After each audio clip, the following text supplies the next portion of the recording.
Bom dia, bom dia. Tudo bem aí, pessoal? Me ouvindo e me vendo? Todos? Deixa eu saber aí. Me contem se estão me vendo bem.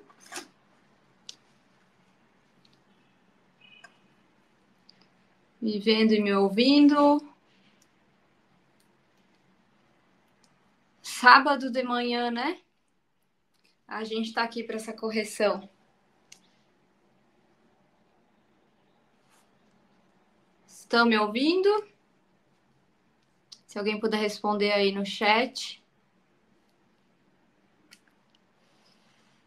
Bom, vou lá. Vou projetar aqui na tela os nossos slides de correção. Então, vou mostrar aqui para vocês um pouco das questões que a gente teve aí no concurso do último final de semana. Tem aí alguns comentários a serem feitos, né? Algumas questões que vão para recurso. Se vocês tiverem mandado recurso em alguma delas aí, me contem, tá? Que eu vou gostar de saber. Mando as telas aqui.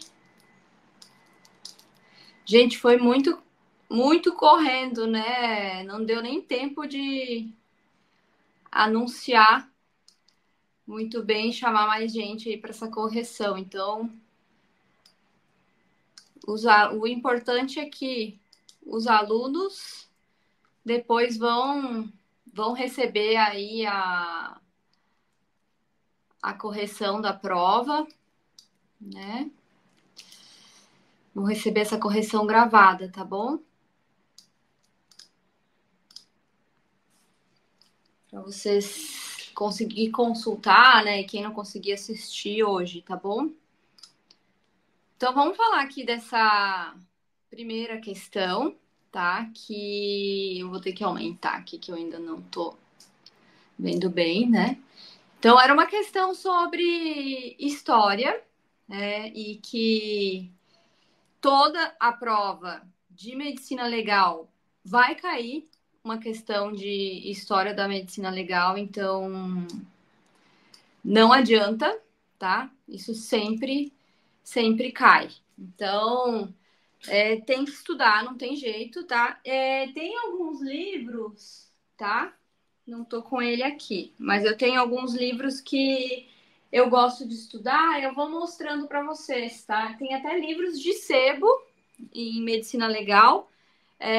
Eu tenho um deles, tá? O Hélio Gomes, quem precisar depois pode me pedir a foto, tá? Eu mando para vocês. Então, que até eu tava aproveitando para ler ali nele, né? Como é um livro antigo, a história da medicina legal não vai mudar, né? Então, eu acabei usando ele para fazer essa averiguação até da parte da história. Então, para me ajudar aqui a conseguir falar melhor com vocês. Então, vou tirar aqui. Eu não estou vendo os comentários por enquanto, tá? Então, quanto ao histórico e à evolução da medicina legal ao longo do tempo, tá? O que é pertinente afirmar, tá? O gabarito é a letra B, né? Que ele fala, então, que a fase de transição, tá? Teve aí um caráter mais prático com Agostinho de Souza, tá? Então, a fase de transição quase que praticamente ela tem o nome dele, né? Inclusive no livro do Hélio Gomes, né? Ela é chamada de Souza e Lima, essa fase. Então, a gente precisa entender a história da medicina legal no Brasil, todas as fases, né? Então, para conseguir responder as questões de medicina legal. Sempre vai cair isso, tá? Então, essas fases divididas, né, pelo Oscar Freire, do Brasil. Então, a fase de transição, depois a fase de nacionalização, né? E aí a fase também inicial lá, que a gente tinha a influência externa, e saber cada um dos ícones nessas fases que estão divididas aí. E a Idade Antiga, né? Então, saber o que teve lá, Código de Hammurabi, Código de... as leis de Manu. Então, isso tudo tá lá na nossa aula de história, tá? E não tem como fugir. A gente vai ter que aprender história da medicina legal para o concurso, tá? Então, a alternativa A podia dar um pouquinho de dúvida, né? Porque, assim, o exame externo, então, na antiguidade tinha até embalsamamento, né? Então, como não tinha exame externo, né? Mas isso não era feito por médicos, tá? Então, por isso a gente vai dizer aqui que tá errada mesmo, tá? Então, dá para ir fazendo aí uma eliminação, né? E trazer aí que a letra B é a correta, né? De cara, tá? Porque a gente vai saber que na fase nacionalista, então, é o Agostinho de Lima, que é o principal ator aí desse momento, né? Então, que vem com a fase nacionalista, né? E faz a consolidação da ciência no país. Então,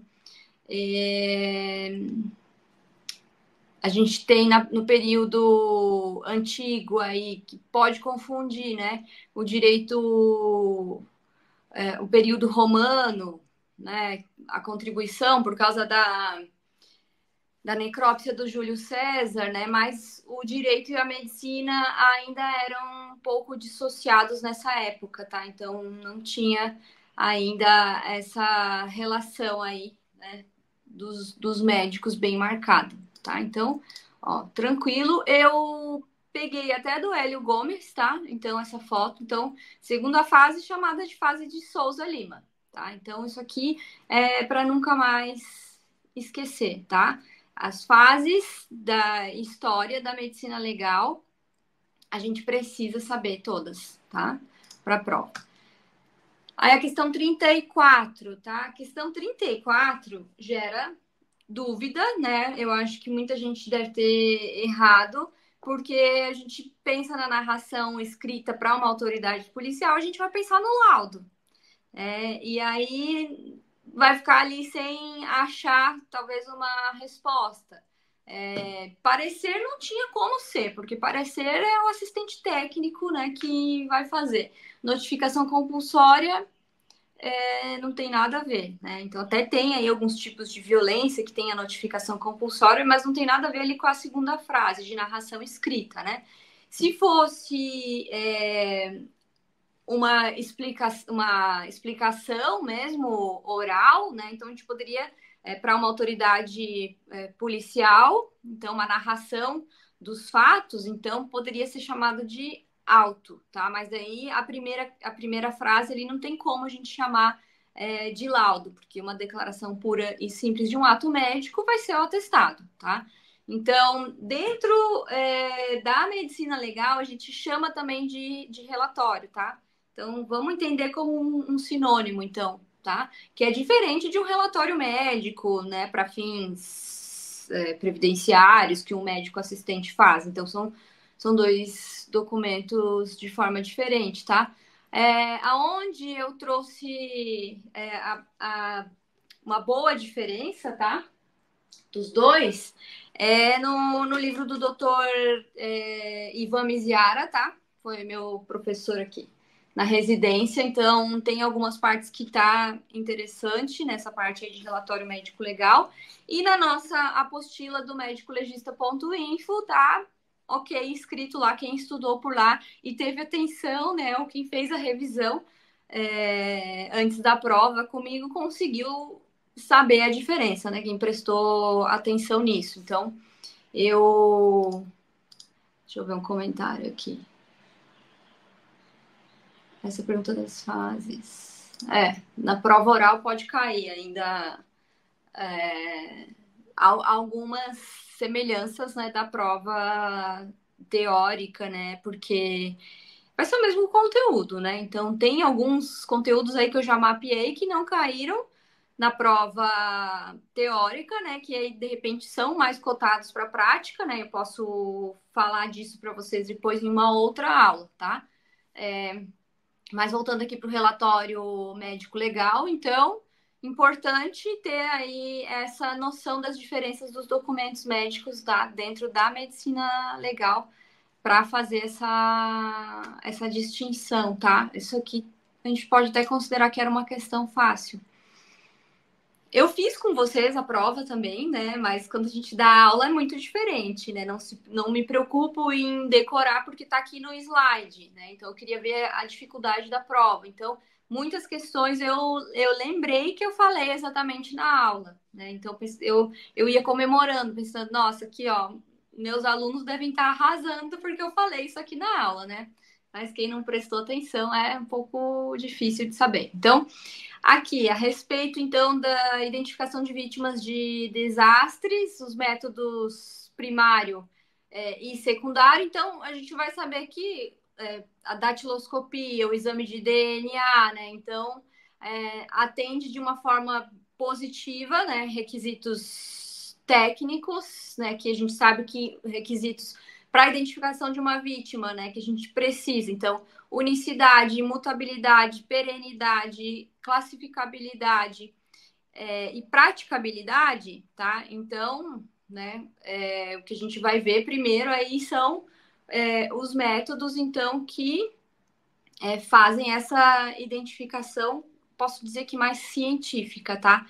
E aí, os métodos secundários, né? O único que a gente teria como colocar aqui seria o exame das vestes, né? Que são realmente exames que vão mudar com o tempo, né? Então, o exame das vestes, um reconhecimento facial por um familiar, né? Então, vai ser um método secundário. Ele ajuda a nos dizer que pode ser aquela pessoa, mas ele não bate o martelo confirmando, tá? Então, aqui, métodos primários atende esses critérios, tá?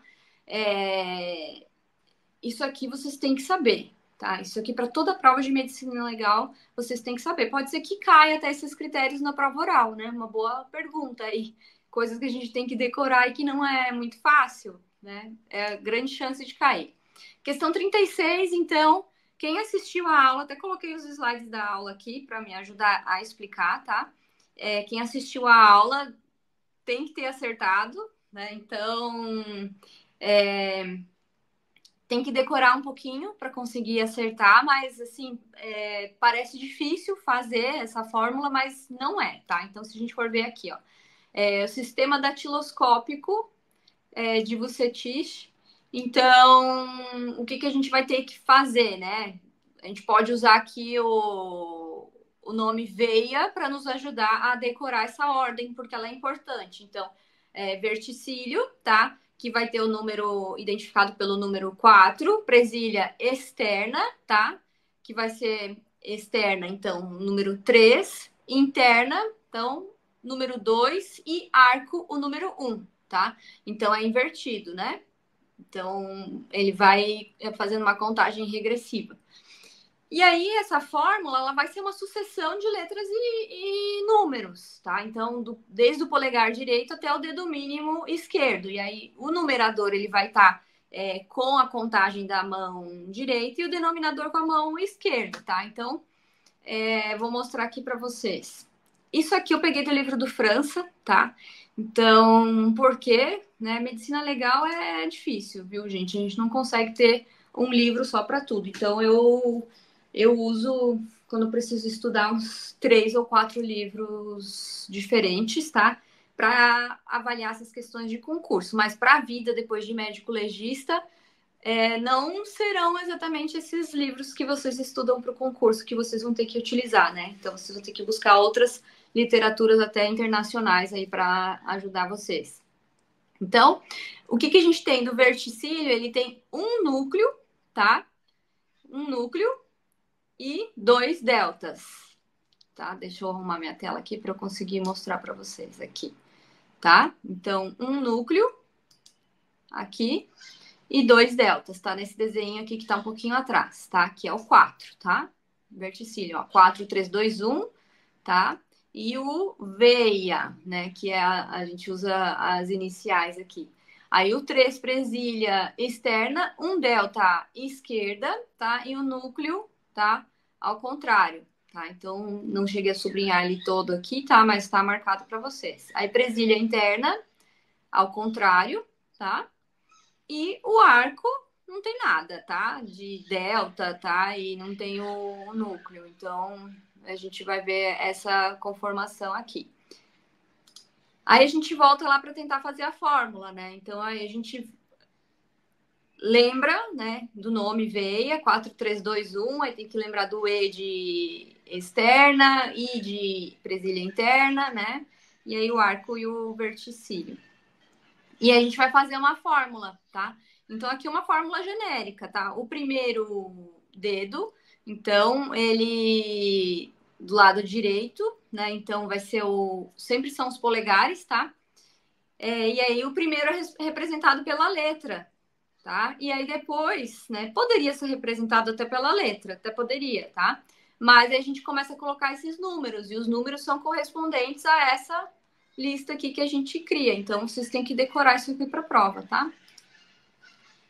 Então, aqui seria, no caso, uma ficha, tá? Aqui não dá para ver tão bem, mas quem tiver o livro do França, tá? Eu acho que essa parte é o melhor para estudar.